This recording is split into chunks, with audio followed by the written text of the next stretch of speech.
It is a huge honor for me today to be podcast interviewing Racha Kadamani, a doctor who is practicing at lathdentistry.com. And I was so excited about you today that you're the first podcast guest that I actually put a tie on. It's my pleasure. Thank you so much for having me. I was going to do my hair, but at the last minute I decided to just go with the bow tie. You're from Damascus, Syria. Mm-hmm. You were born and raised in Kuwait. Your father was a physics professor, and your mother was a retired math teacher. Unbelievable. She got her first dental degree from Damascus University in Syria, then a second one from Loma Linda in California. She has her own practice in San Antonio, Texas. Is that where the Alamo is? Yes. Okay, Alamo. I always get that mixed up with Austin. For almost 4 years now, and named her office after her son, Laith, Family Dentistry.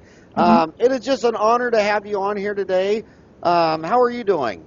I'm doing good. Thank you so much. You know, one of the most common emails I get, especially not on Dental Town, but on social media like Facebook and Twitter and everything, is it's someone who says, I'm a dentist from another country, and what advice would you give me if I wanted to do what you did and leave their country and be a dentist over here? And are there any dental schools around the world where if you have a degree there, it's recognized here, or does the United States not recognize any dental degrees?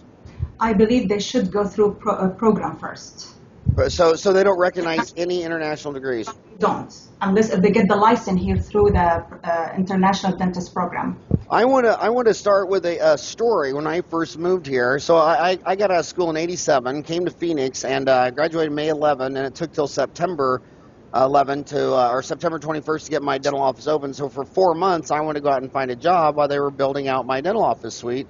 And one of the people hiring was like this 85, 86-year-old Jewish woman, and she had the most interesting story. She left Germany because of the impending rise of the Nazi Party, and she wanted to get out of there. And when she came here, they didn't recognize her degree, which is crazy because, you know, Germany, you think of Mercedes-Benz and Porsche and Audi. In America, you think of, you know, Chevy and Ford, and you can't keep it running. And she went and got a lawyer, and they said, no, you got to go back to dental school. And she was broke and married and kids, and she cried and cried and cried. And then the lawyer said, but you can own a dental office. So that forced her to say, instead of practicing dentistry, I'm going to own a dental office. And by the time I caught up with her, you know, it was 40, 50 years later, and she had like 4 offices doing a couple $1 million each, and she was this very rich 85-year-old woman having the time of her life. And I thought to myself, man, when life serves you lemons, make lemonade. And that was probably the greatest bad thing that ever happened to her, was that she was forced to just work on the business of dentistry instead of wanting to practice dentistry. But you didn't want to do that route. You wanted to actually practice too. Yeah, I mean, you know, these rules, they change, right? I mean, is it still the same? You can own a business without having the license in your state? Yeah, the rules are changing. The biggest misconception about the United States of America is that, you know, probably 80% of the laws are at the state level. So every state is so different. And, you know, whereas you talk about other countries like, say, France, you know, one law applies to all the country, but you don't have one law applying to the United States of America. It's all state law, mostly insurance and dentistry. So it depends. But I think at the time she came here, she was a dentist. Mm-hmm. And so she could start a dental office. But but those laws are changing all the time. Mm-hmm. Yeah, coming from overseas, it depends. There is many different, options. When I first moved to the United States, I went to California first. And they used to have still the bench exam, where you go through like a series of clinical exam and written exam. Then you get the license, but not the DDS.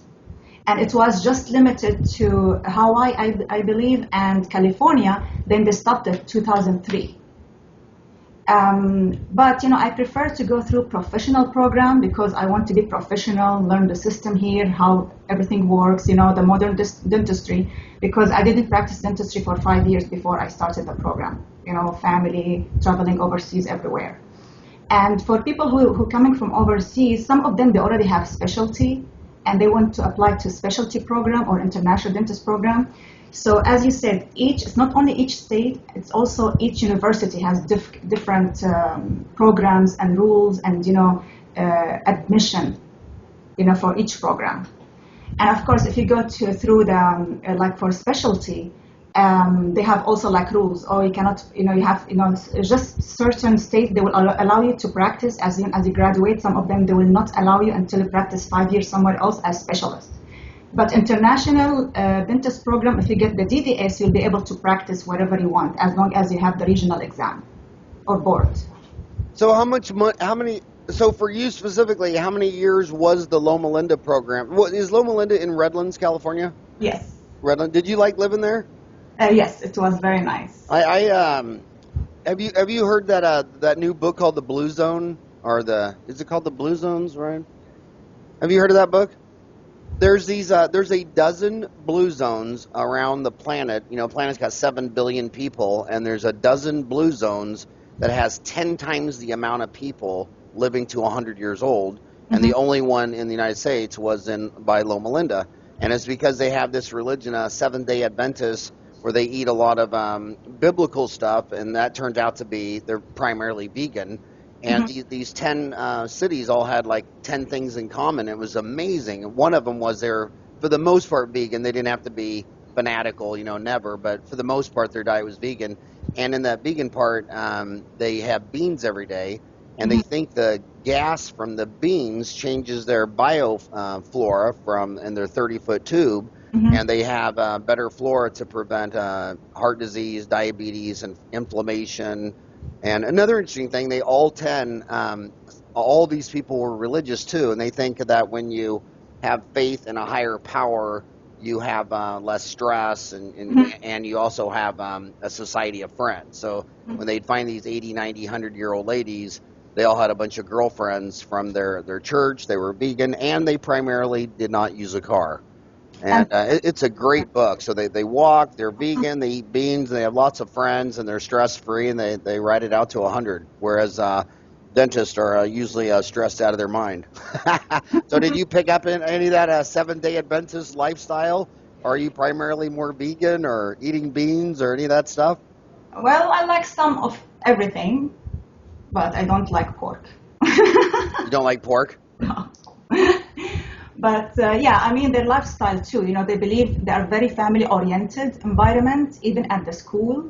They also when we went to the international dentist program, they know that, most of the international dentists, they have almost no families here. They have nobody. So the faculty there, they did their best to make sure that, that the students feel like they have family there. Oh, that's adorable. Were a lot of the faculty Seventh-day Adventist? I believe most of them. Is that right? Oh, well, I'm going to start from now on. When anybody asks me what dental school I recommend, I'm going to say go to Loma Linda, become a Seventh-day Adventist, become vegan, make a bunch of friends, and live to be 100 years old. So how long was the program, and how much did it cost? The program was 2 years, and the cost is, I believe, per year, it was around $86,000. Oh my God, that's a chunk of change. Yeah. Now, is there financial student loans available for? Definitely. It's also related to immigration situation. If you have the green card, you have the citizenship, you don't have whatever. So most of the time, you will be able to get financial support or loan.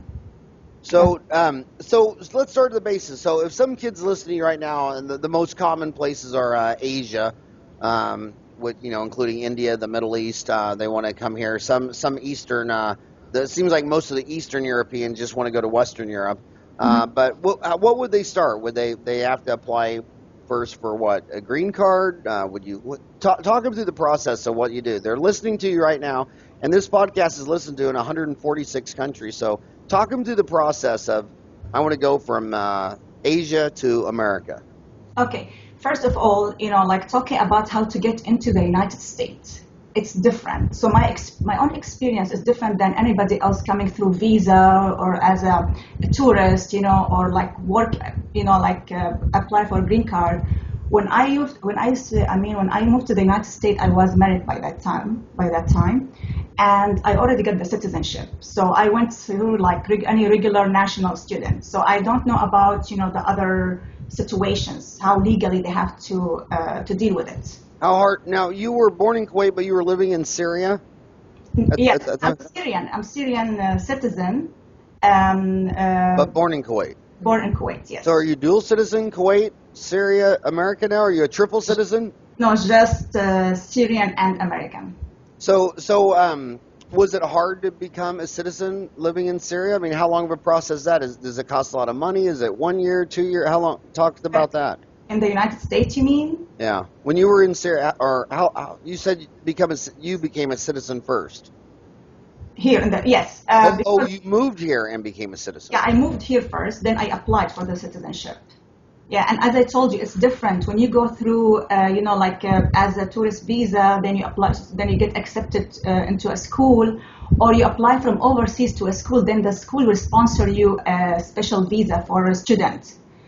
Or you come here and you stay here. There is many different things, and now they have many special immigration situation for people who coming from war regions, or areas. So it's always different. But and you came in 2000. You moved in 2004. 2001. 2001. Yes. So Syria wasn't at war in 2001, were they? No, it was good. It was good. I'm so sorry about your mother country. That's my God, that entire country's upside down now, and that must be very painful for you. I mean, hopefully it will get better soon. You think it will? God willing, yes. Mm-hmm. Huh. Well, that's good. You're an optimist, or you still have family and friends back there? Yes, I do have. I still have my grandparents, my aunts, my uncles. Are they safe? Yeah, they are safe. And do they think it's past rock bottom and is starting to work its way back to peace? Well, it's on and off. Nobody knows, but they are very strong and they love their country. And they will stay there whatever happens. They will never leave. Yeah, I can't even get my mom to move in with me. I keep telling her I got a room for her and everything. She's old grandma, 80, and anyway, I want her to move, but she won't leave Wichita, Kansas. I mean, that's where her church is. You don't have time for her. Oh, I would, my mom, but yeah, you couldn't get her out of Wichita, Kansas. So I couldn't imagine if Wichita was a different country, different language, different everything, moving to America. I mean, yeah, I can't get my mom to move 1,000 miles west, let alone a different country. Mm-hmm. Yeah, they have their own, social, life. They cannot leave it. They're already used to it. It's not easy to have them to move to some different area and just start all over again. The system, starting from driving into the street, to socializing with people. Oh yeah, and like I say, that book was talking about that. That their social friends and network was a huge, measurable part of them living to be 100 years old. They. So you moved. So you got married. You got a dental degree. You moved to California in 2001. You went to the Loma Linda program in 2003. So then, how the heck did you get all the way to Oklahoma? I went to Loma Linda. I started the program 2007. Okay, 2007. And graduated 2009. Then I worked in that area for 6 months for a company. Then I moved to Texas. Which company did you move to, work for? Western Dental. And was it that's a lot of the graduates, about 20% of the show is graduates. Did you get clinical experience working there half a year? Did you get to learn any business? Western Dental owns 100 offices or more. Yeah. Was that a good experience? Yes, definitely. You learn something. At school, you learn the academic dentistry. When you go to work for companies, you start learning business dentistry, not the business and dentistry, the business dentistry, where you can, you start to learn how to combine, time with quality. You start learning the numbers, production, collection, and how to manage the time between patients, do hygiene, then go do ops. It's just, put you in the real world of dentistry.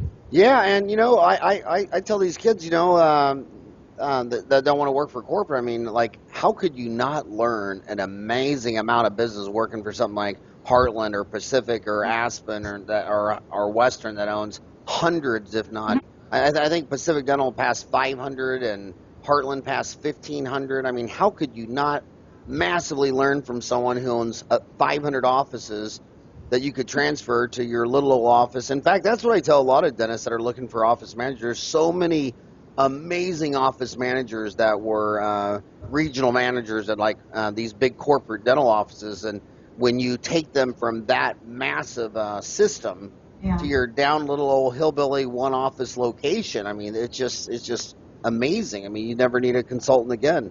They bring all the systems, forms, paperwork. So then you moved. So why did you move from California to Texas? You just wanted to go back in time? Well, I mean, I want to be like 80 years old only. But yeah, I mean that time, I was going through personal changes. So so it was, just and my ex, he used to have a family in Texas, so we moved to have like family here. Then the changes happened. So you got your first divorce out of the way. That's always good. It's always good to get the first one out of your way. And, yeah. And so now you got your first divorce out of your way, and then you did you build an office, buy an office, get a job? How'd that work? During that time, I moved to an area called Killeen. Where's Fort Hood, the biggest base in the whole world, military base? Yeah. I got a job there through a company, also like called Cool Smiles. If you heard about it. Cool Smiles, absolutely. How many offices do they have? They have a lot. That time in Texas itself, they have, I believe, more than 36 offices. Yeah. I believe now they do have more. So Cool Smiles had a dental office at a military base, Fort Hood? No, at that area. That area. Okay. The same area, yeah. Okay. So I moved there. The plan was, from there to discover which major city I want to settle in. I want to go to Houston or to Austin or San Antonio, because, single mom with one child, I have to make sure that, I have the best environment for him and also for a business too. So, and after everything was finalized and finished my contract with them, then I'm ready to start my own office. Then, after moving to San Antonio 3 months later, I already signed a contract for the office. It was just a shell with nothing inside. I did the interior design and everything, the floor plan, everything myself. I started from there. And what city was in San Antonio? San Antonio. And why did you pick, out of all those cities, Dallas, Houston, Austin, San Antonio, why San Antonio? Was it the Alamo? No. Was it the Riverwalk? No. It was something different because I had just, when I was finalizing the divorce, I told them, I had 3 months left with my contract with them.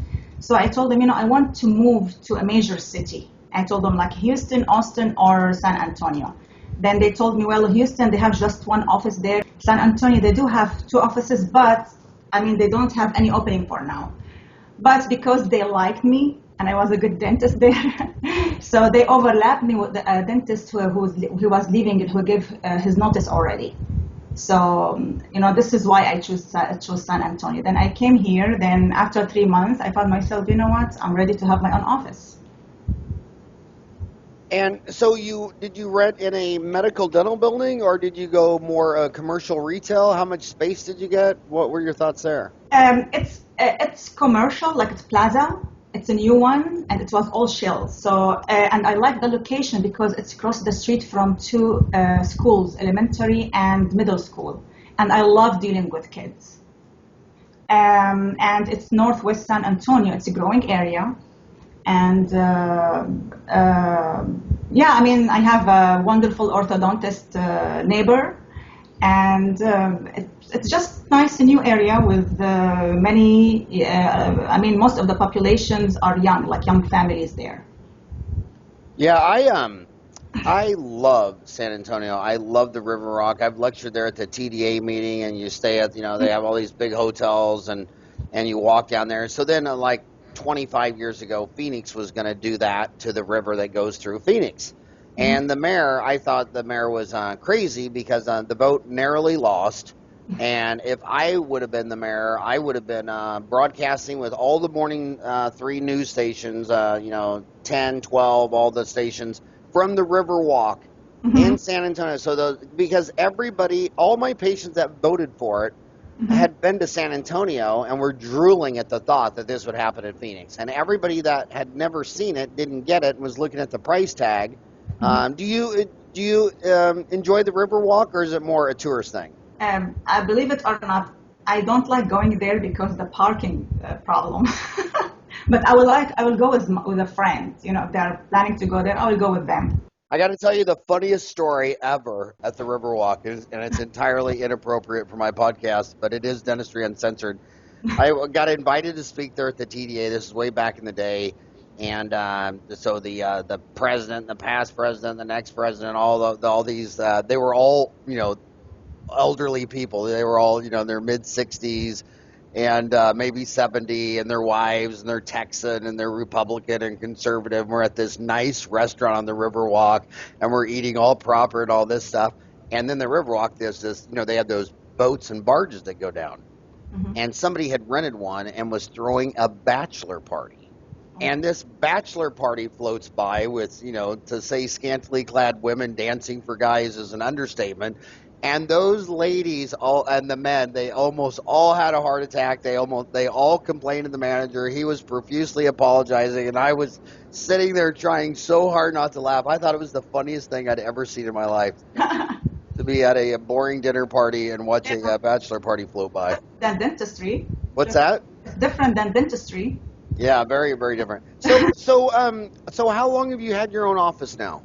4 years and 4 months now. Okay, so right now, probably 20% of the listeners are in dental school, and probably the next 80% are under 30. A lot of them are working for big corporates. They want to be like you. They want to go do what you did. You did it. It's been 4 years. What they're always asking the same questions. How do I know when I'm ready? How did you survive? Did you borrow from a bank? Did you how? Just talk more about how do they get from working at Aspen to being like you? Well, first of all, it's personality. Because it's, if you feel that you are willing to tolerate the responsibility and take the risk of being on your own, and you have the self-discipline, and you don't see yourself, some people, they just, when I talk to some friends, dentists, they say, oh, I can't visualize myself like being on my own. I'm not going to take the risk to have my own office. They want just to be an employee, work there as they do their dentistry, and go back home with no headache. So it's what kind of responsibility and risk you can handle or tolerate. Both of them are risky. Working for a company because you don't know, what kind of environment you'll be in, and you're going to get along with the people around you or not. How long you'll survive there, right? So it's risky, but at the same time, you have peace of mind that whenever you go back home, there is nothing to worry about. No payroll, no employees, no having patient on the schedule. But when you have your own business, definitely you'll be the king of your empire, and then you have your freedom. So you pay the price for your freedom. When I started you said when you feel ready. For me, I never felt ready, but I felt it's the time to do it because I didn't see myself working for somebody else anymore. So I decided to go on my own, and it was in my mind that I want to have my own business one day. But sometimes the circumstances around you push you towards applying or finalizing your decision, and that's what happened. Then of course I took a loan from the bank. And started. Do you mind saying how much? Because they're wondering. Are you talking about half? It was 350,000. And by that time, I have no family here. I moved to San Antonio and knew but nobody, and I don't have family in the United States in general. Now I have wonderful friends. They are like my family now.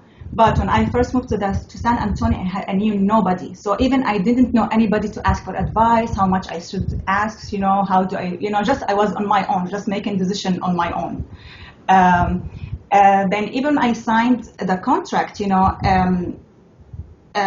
of course, when you get a loan from the bank, they assign a real estate agent for you to help you, look for the spot. And he sent me many emails, to me it didn't make sense. Even say an office and medical center next to Super Walmart, something. I didn't see myself in that area, like around these areas. So I have a friend that she used to have a daycare, and she's like businesswoman, and I called her. I told her, you know what, you are she was born and raised in San Antonio, so she's more familiar with the area. I told her, of course, when you talk about any other business and other than dentistry, it's completely different preference for the area. Whatever is good for her, it's not necessarily good for me as a dentist, you know. But still, I thought, you know, I might get her advice to explore exactly, you know, our areas or what options I have. So I sent her the list. I told her, listen, we have like 12 locations that the real estate agent recommended for me. Can you please just check for me and see what areas, you know, good areas. So she checked them, and then she had like list for me, like priority, number 1, this location, number 2, this location, number 3, this location. Then she told me that she is having a new business in a new plaza, and she knows the owner. And she told me that there is an orthodontist, you know, like opening also on that plaza. When I looked up the location for that plaza, then I found out that it's across the street from elementary and middle school, and it's the northwest area of San Antonio. And that was in my mind since I moved to San Antonio. I love kids. I want to be close to schools, you know. So that was in my mind to start with. So this location was the first one on my list. And when I went there to check it, it was the first one and the last one. I didn't check anything else because that's what I was looking for. Yeah. Then I signed the contract. I was so scared. I didn't know what I'm doing because by myself, making decision by myself, on my own, with no consultation, with no asking anybody, you know, in the field or has the experience. I took the office at 2,000 square foot, and it was a shell. Then, you know, I started looking for companies. Of course, as you said, when you work with, dental supplies and dental equipment, and looking for employees, all these things. I did hire a consultant in the beginning. The most challenging part of the business is having the right employees. You know, it's always like, it's, the patients, you know, they will end up, you know, like having them somehow, and, you know, later on. But having the right employees, you know, it could hurt you or help you, you know. And, you know, the way I established myself, I did exactly like your favorite dentist, Gigi, when she said, you know, she has no employees. I can be completely independent when needed, but it's nice to have good people to help you at the office. After 4 years, finally, thank God, I have the most wonderful team you can ever imagine. Now, are you the sole owner? Do you own the whole thing? Yes, I'm the sole owner. So you brought on an associate dentist, right? Yes, I mean, he helps me 2 days a week. 2 days a week? Yes, for now. But yeah, it doesn't matter if you own a soccer team or a dental office. I mean, you got the 5 best players on the soccer team. I don't care if you only had little bitty 300,000 person Iceland to pick it, and you can go beat. You know, it's all employees. So how did you pick employees? What advice would you give on picking employees? Advices, of course, you know, I believe that chemistry is very important, everything.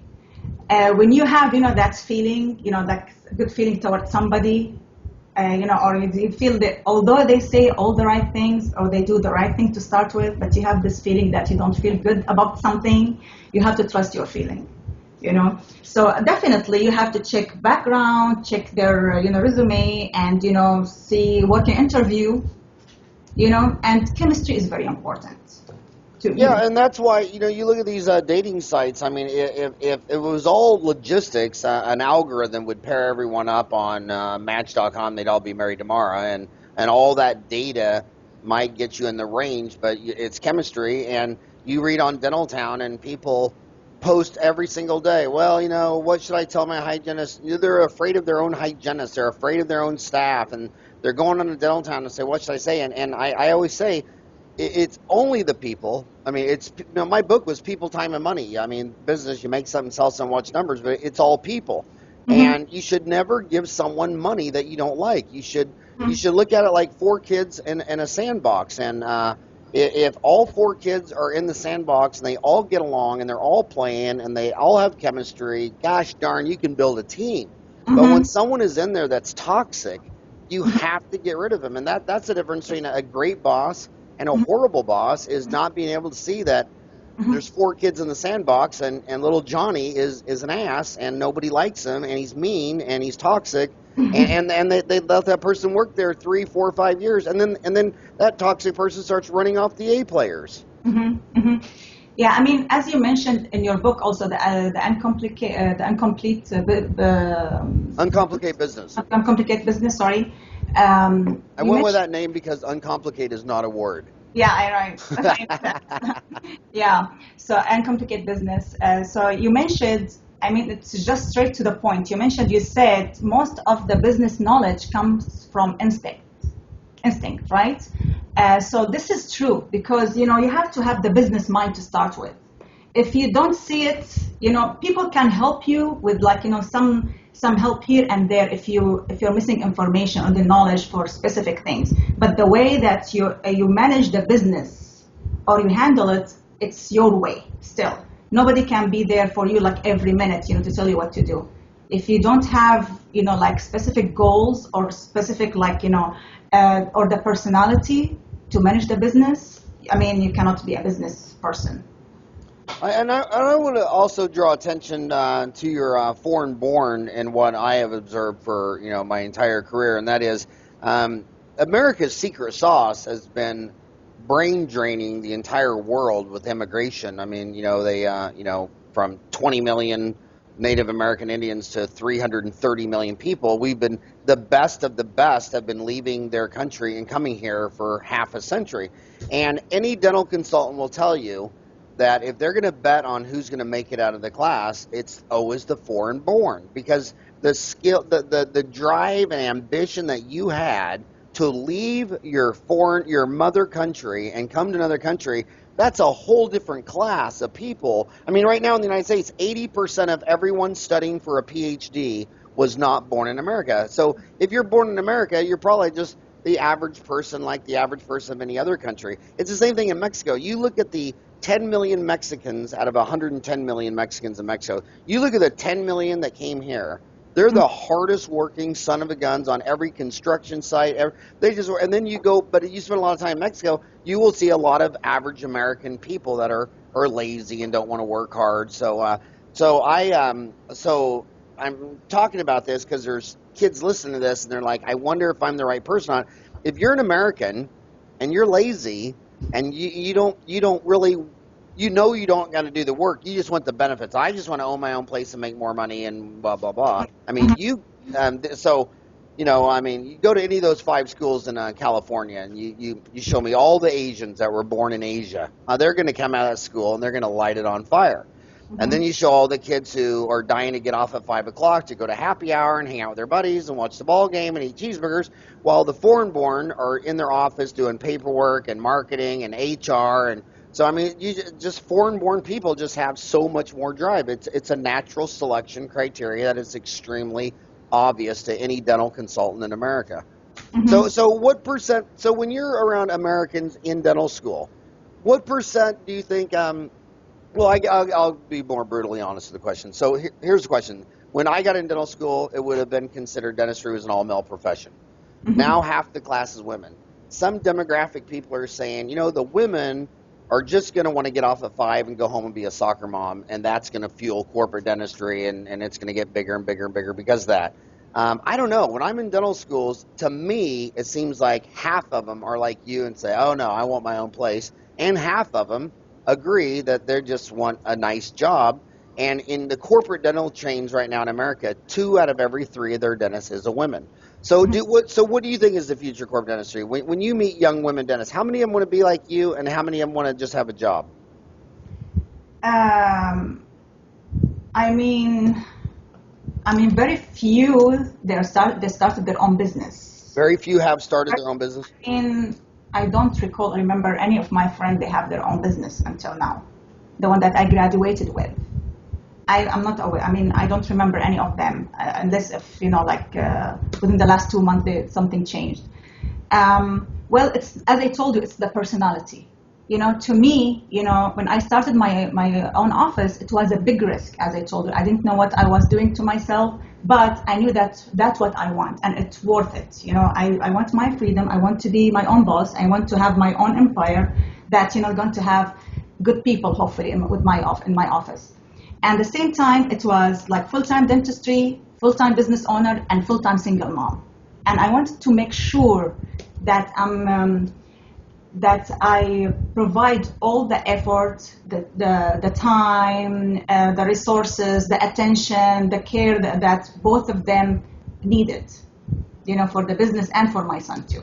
So I used to be full-time dentist and business owner until 5 p.m. I go back home. I made sure that 100% of my time for my son, at least for 3 hours.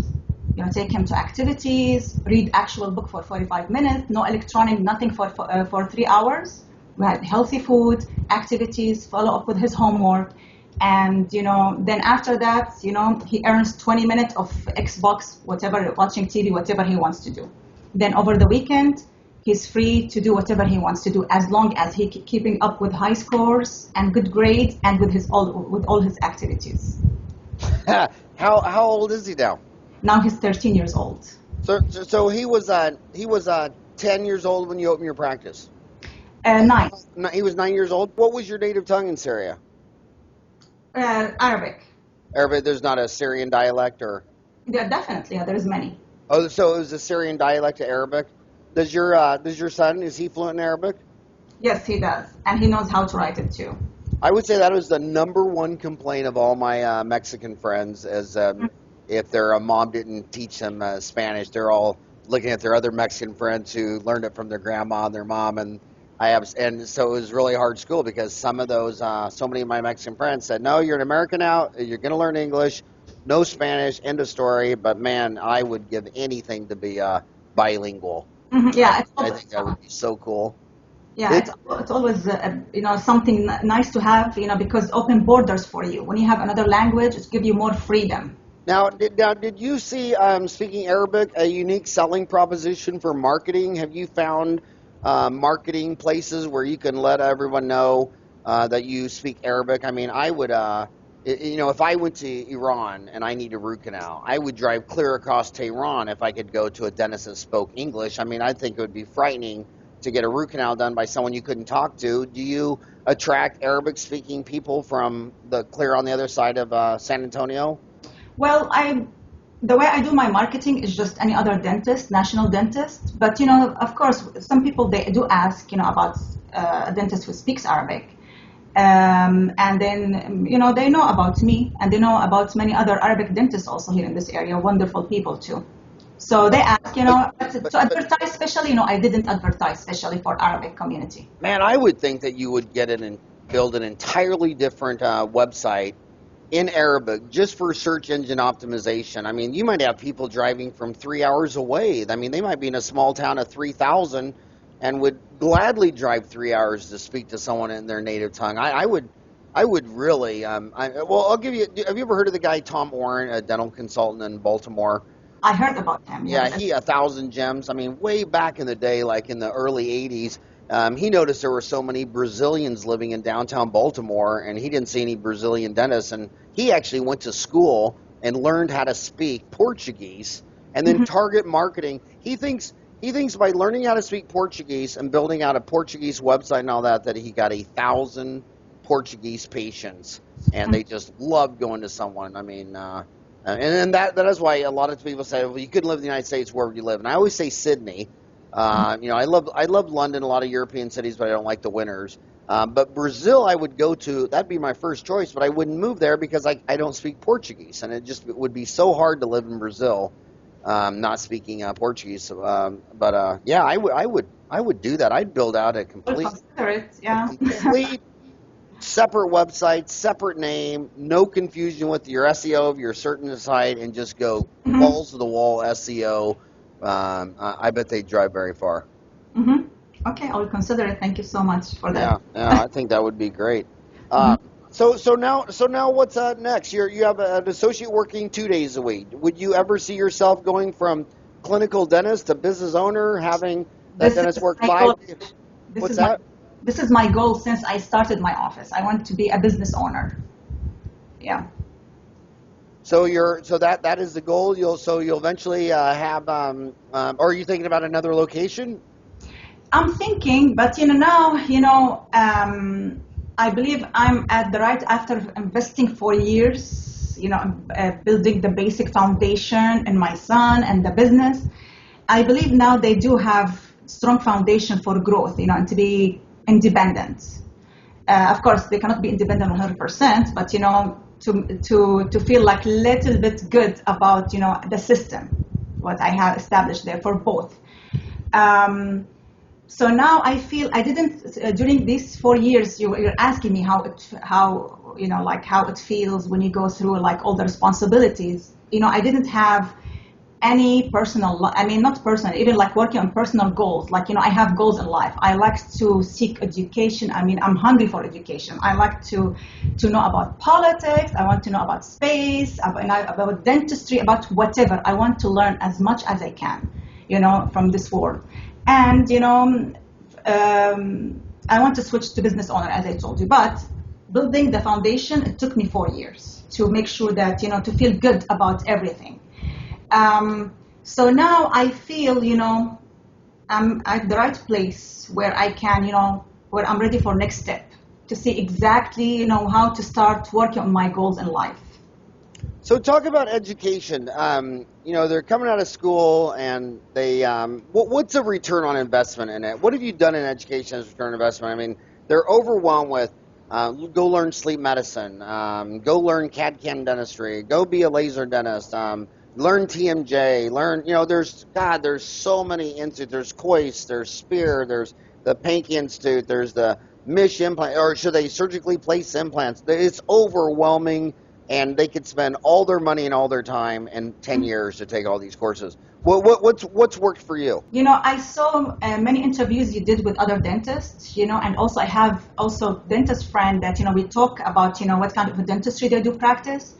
I believe the demographic factors of the area, direct you to what kind of dentistry you're going to practice. Like, some of them, they have, like older,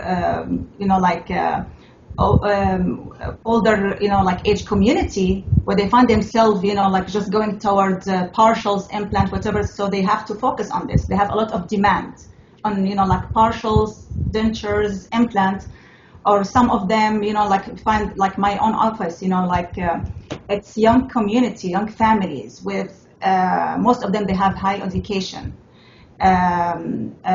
So, the type of dentistry will be different. Most of them, basic dentistry. The one that the kind of dentistry I have in my office, it's basic dentistry. So if I want to go further and get like a course or specialty in implants or what partials or dentures, it's all like if I want to learn about them, but not a lot of demand for this kind of treatment. So to me, I go to courses because I like to learn. I like to know. But most of what I learn, it doesn't apply on my patients. Well, I think you have great instincts because, business in 3 words is supply and demand. And you're supposed to learn how to create a supply of what your clients are demanding, and you just nailed it. I mean, if you were in an area with a bunch of retired people with dentures and partials, then surgical implants would work. If you were in a crack and meth infested area like Bakersfield or Apache Junction, Arizona, you'd want to get into full mouth immediate dentures. And if you have a practice of a family practice of young, so you're creating a supply of what your patients are demanding. A lot of the kids coming out of school are wondering, did you do? Are you doing digital dentistry? Are you doing CAD/CAM? Because that's a huge chunk of change, $150,000. Yeah, I don't do it for now. I don't need it. Yeah. Yeah, I mean. Because you're smart, or because you're a business person, or because. Because everything you mentioned. Yeah, I know. Dentists, it seems like they spend all their time trying to raise their overhead. They'll say like, well, right now I use a $13 polyvinyl siloxane impression. I think I'm going to upgrade that to a $30,000 scanner. Mhm. I used to send it to the lab and he made a crown for $99. Now I think I'm going to buy a $150,000 machine and have my assistant mill it out for 3 hours who's only made three in her entire life. I mean, Mhm. it seems like if a dentist really, every time a dentist will sit down and think really, really hard for a week, their overhead will go up at least 1%. Mhm. Mhm. And it's just like, does it make you, what's the four steps? Is it faster? Is it easier? Is it lower cost? Is it higher quality? And everything they say, no. And then they buy it. Yeah, then like I went to laser course. I got the certificate. I got the laser machine, the Epic, and it's worth it. To me because young population have a lot of frenectomy, gingivectomy because of fillings. Which laser did you get? The Epic. Epic Laser? Who makes the Epic Laser? I forgot what the name of the company. It's just I forgot. Oh, Google Epic Laser. That's why God made Google. Yeah. Epic. I know, but I forgot. Yeah. Epic Dental Uh-huh. Laser. Okay, it is from BioLace. Yeah. Yeah.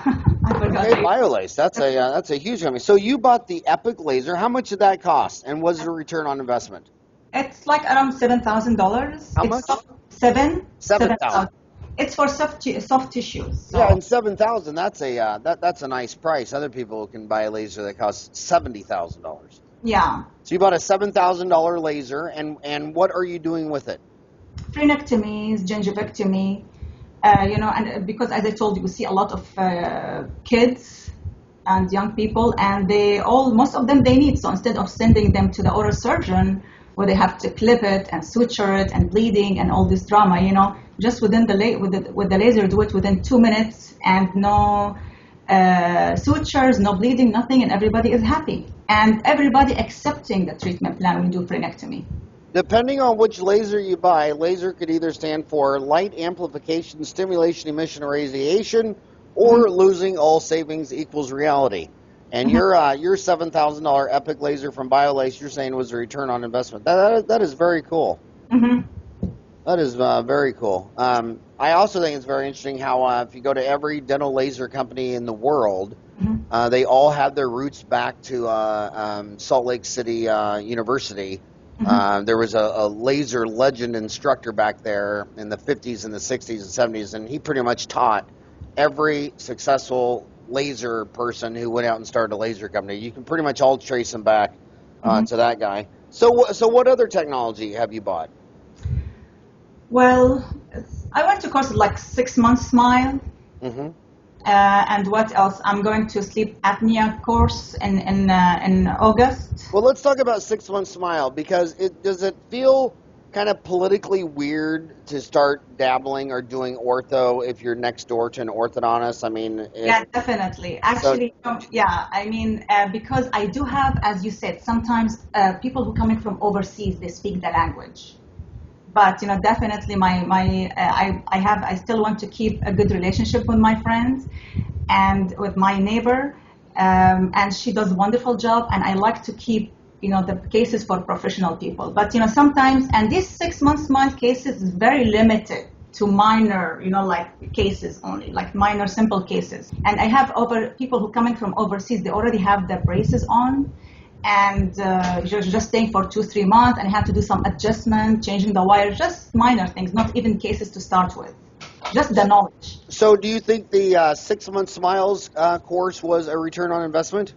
I didn't invest in it. I didn't market for it. You know what I mean? I mean, for the price of the course. For other dentists, yes, they did. The price, yeah. I mean, I did like 2 cases. It's paid off the price. But, as I told you, I'm not marketing. It's not something that I want to market for in my business for now. So now you're studying sleep medicine? Yes, I'm going to a course in August. So what's made you interested in sleep medicine? Well, I see many cases that they do, like I know the basic, signs of if somebody has like sleeping problems, like, sleep apnea problems, and they're not aware of what's happening with them. you know. And most of the time I told them, you know what, do you have like breathing problems? Do you wake up during the night, like feeling like, you're not getting enough air or something? They all, like most of them, they say yes. Then, I tell them, okay, you know what, go check with your doctor, primary doctor, and check with them. Then come back a few weeks later, diagnosed with sleep apnea, and already have the machine and everything. So I like to do it, just for my own knowledge, and to help people, understand exactly what's happening, and to be able to, help them with the early stages at least to start with. Are you familiar with Arianna Huffington? Arianna Huffington? She's the woman who owns the Huffington Post online. She's one of the biggest media mavericks in the world. She has one of the number one selling books in America right now. She wrote, it's called The Sleep Revolution, Transforming Your Life One at a Time. You actually remind me a lot of Arianna. You look a lot like her. You're both driven. But I've had so many patients come in who have read that book. And when you're in the airports, it's the most displayed, advertised book. Plus she owns the Huffington Press. She's one of the 50 richest women in America, so it's getting a lot of marketing. But 5 years ago, you never heard anybody talking about this, and now it's I think it's gone from fad to something that's flying over to something that's really sticking, sleep apnea. So that'll be interesting. You'll have to post on Dental Town of your journey of sleep medicine. So those are on your horizon now. 6 month smiles, your epic laser from BioLace, a sleep apnea course. What else has got you excited? As I told you, like I'm going to like some seminars, like in general, like any interesting thing. I feel like I'm interested in it. I will go for it. But as I told you, there is nothing in my own office makes me like think about, okay, there is something I have to go learn it. It's just on my own to look for what I like to learn. Have you ever thought about going and getting your MBA since you want to be a business owner? Yes. You have been thinking about that? What are your thoughts on that?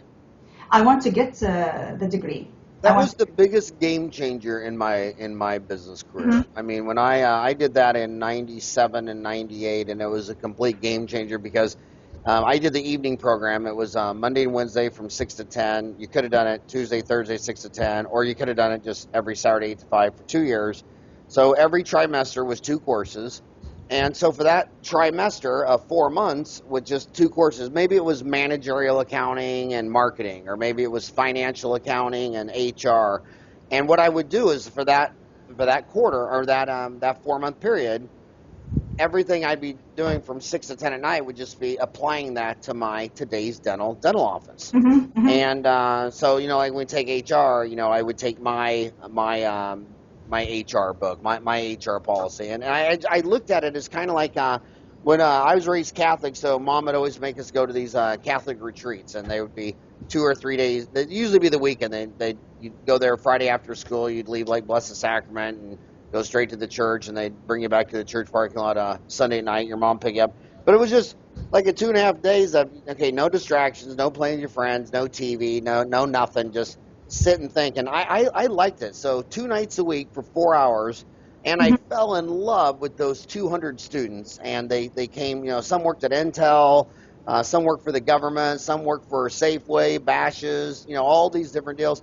And so it was just 2 hours for one class, 200 guys and an instructor talking about business, and then change subjects, and it's 200 guys with another instructor. God dang it, that was the most fun I ever had in my life. And that, not going home on Monday night and watching, Monday Night Football and doing your routine, and just getting in there, and it was just a 2-year focus on the business of my dental office. And then at the time I'd started this website, Dental Town, and blah blah, and it was seriously the best thing I ever did. I can't recommend it enough for anyone else. So you named your dental office Lathe Dentistry after your son. I just think that is so sweet and romantic. What's he think of that?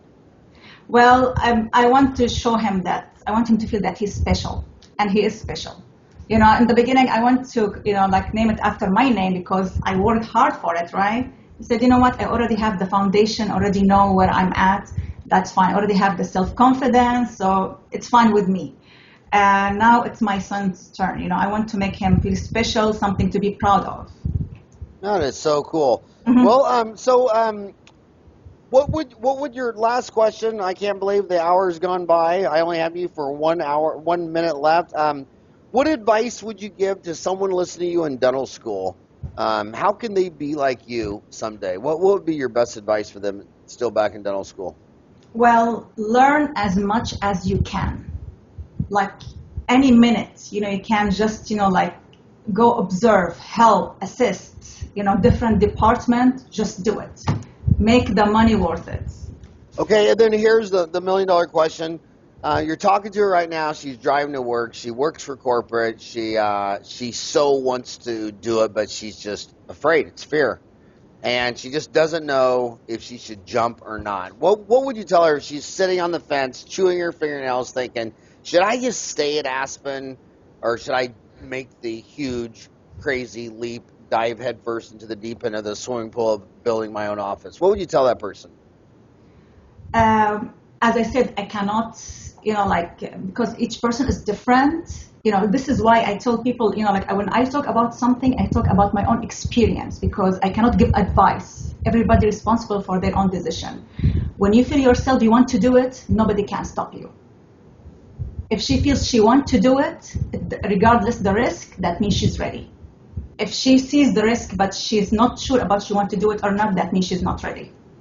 Interesting. So if she's still afraid and she's still fear, she's not ready.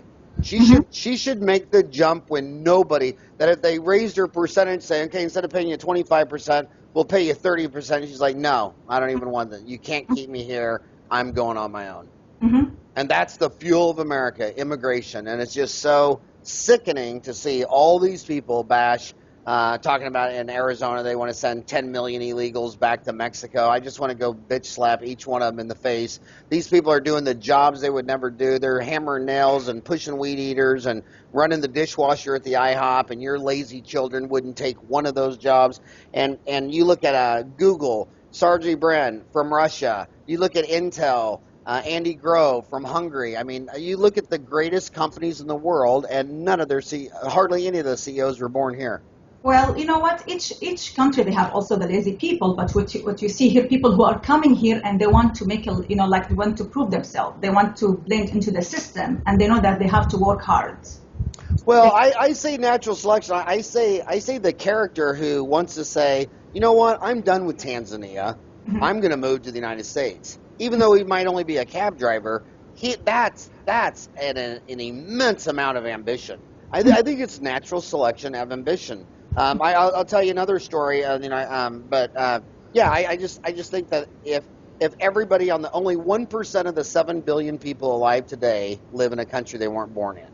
And those 1% are seriously more ambitious than all the natives that live in their own country, because the type of person it takes to leave and go to another country. I mean, that would be. I mean, I got family members who won't even get in an airplane, let alone move to a foreign country. I mean, so yeah, and every dental consultant, I'll tell you, every dental consultant that I know has told me for 10, 20, 30 years, they never worry about the foreign-born kids in the dental school.